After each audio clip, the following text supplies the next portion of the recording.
Welcome to Woodwork for Humans, the series where we get you woodworking right now.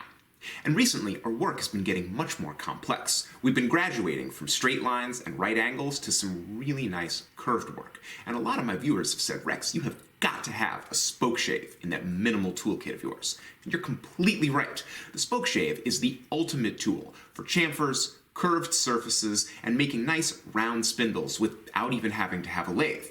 We have to have one. But a spokeshave is also a very simple tool. I mean, it's basically just a blade in a stick, handles on the other side. So we could easily just make one of those ourselves. On the other hand, the commercial ones are getting entirely decent, and they are not expensive. But when you build a tool yourself, that can be a satisfying project all on its own, and you can make it exactly the way you want it. Simple decision like how to get a spokeshave gets a little bit complicated when you think about it. Build it or buy it? Well, there's only one way to find out.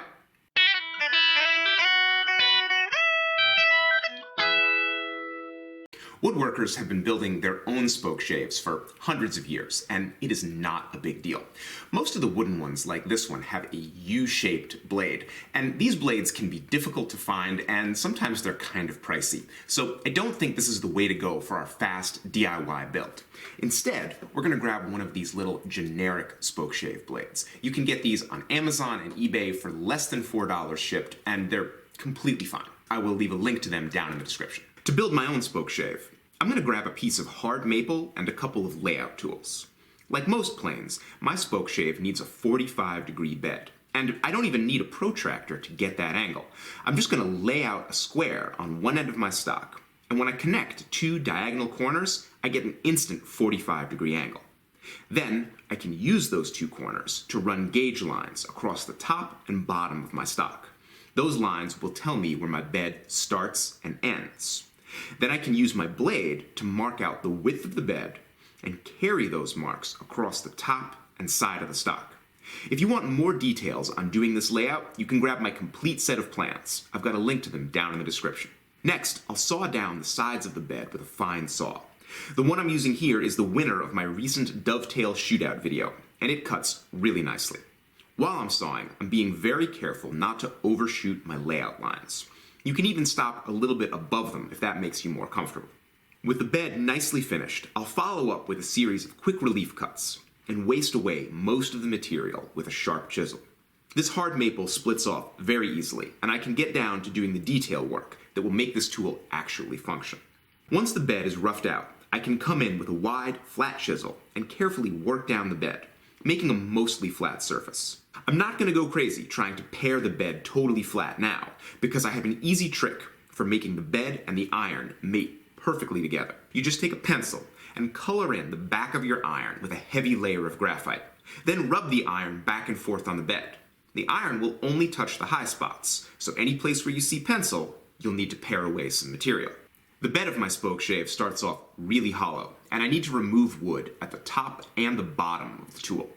Once that's done, I can chase down a few more high spots in the middle of the bed. And once I get graphite evenly covering most of the bed, I can stop.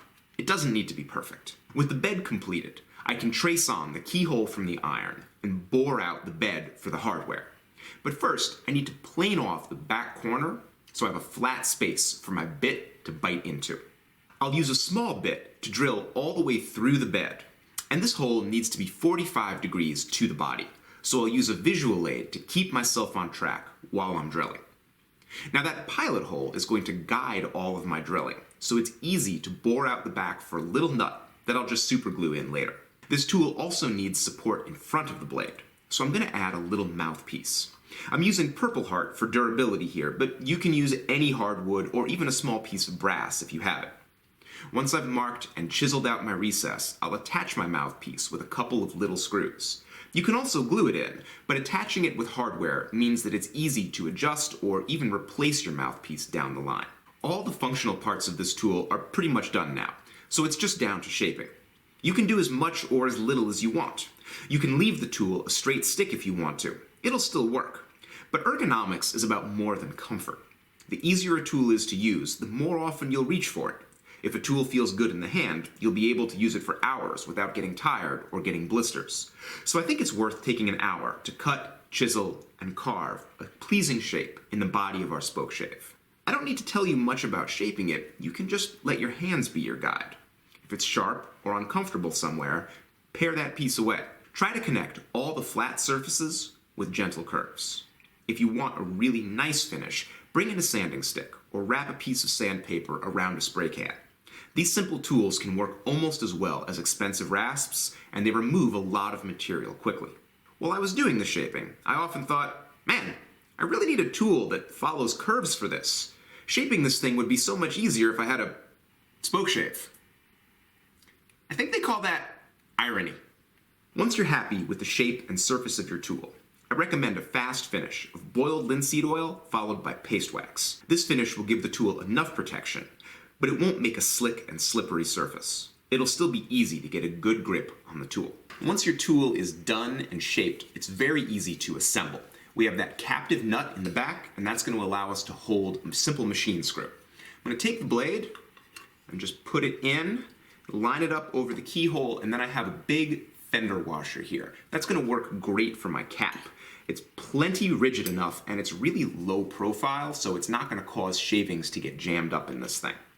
I'll put my machine screw on top of my fender washer, and then tighten it down.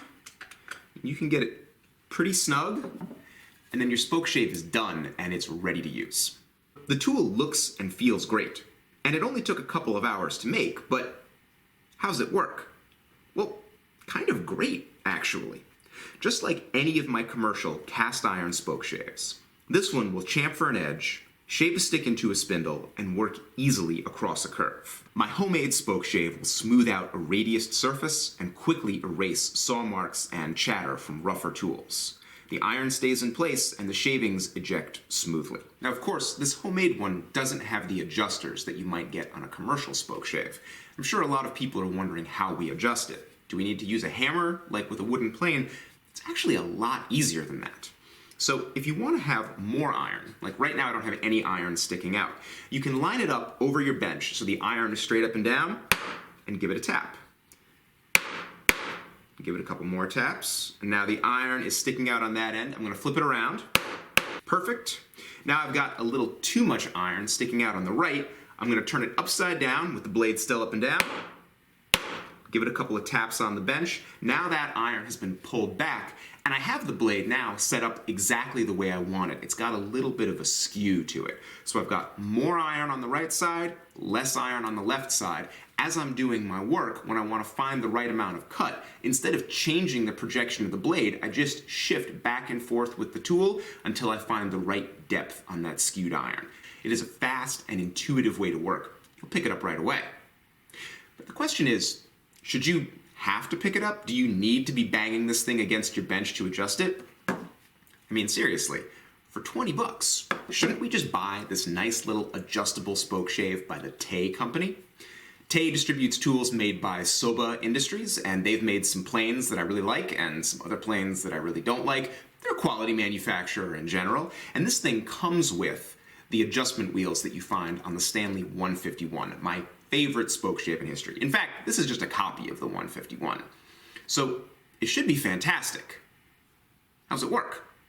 The Tay spokeshave cuts really well.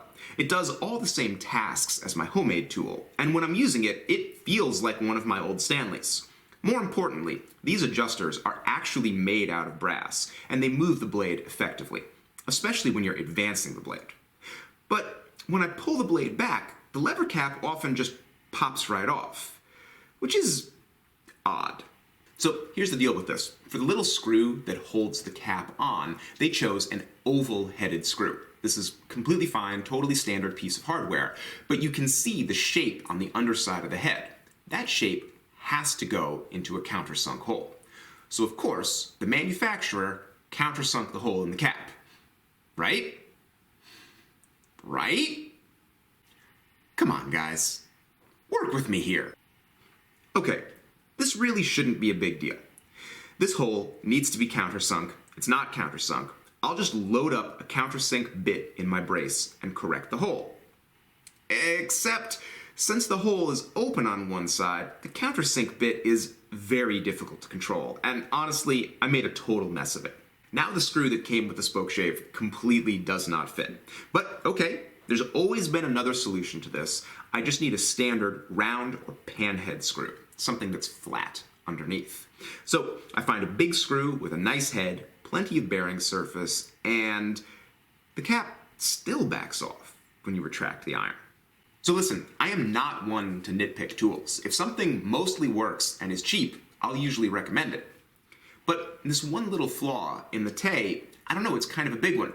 If the cap iron consistently pops off when you're adjusting the tool, look, for me, that's a deal breaker. I can't have my tool falling apart while I'm using it, even if it's cheap, even if it works otherwise. And when I started this video, I thought it was going to end completely differently. I got the commercial spokeshave, and I liked it. I totally expected to end this video by recommending it. I expected to tell you that making your old tool is fun, but hell, for 20 bucks, just buy the damn thing and get on with your woodwork. Well, I can't tell you to just buy it, because the commercial one doesn't work that well. And honestly, my little homemade spokeshave works great, and it's easy to adjust. Little taps on the workbench are not difficult to learn. You'll pick it up really quickly. So it's hard to see why we wouldn't build a tool like this, especially when it's so cheap.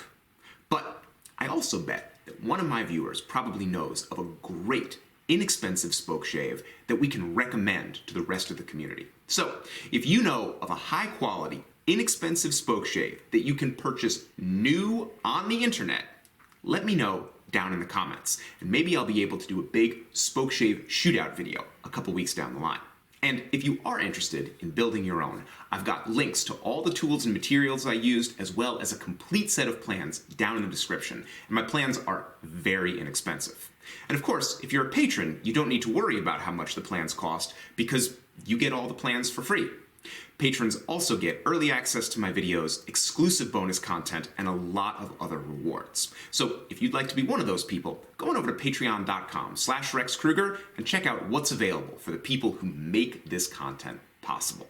And of course, I always end my videos by thanking my viewers, because you guys are a vital part of what goes on around here.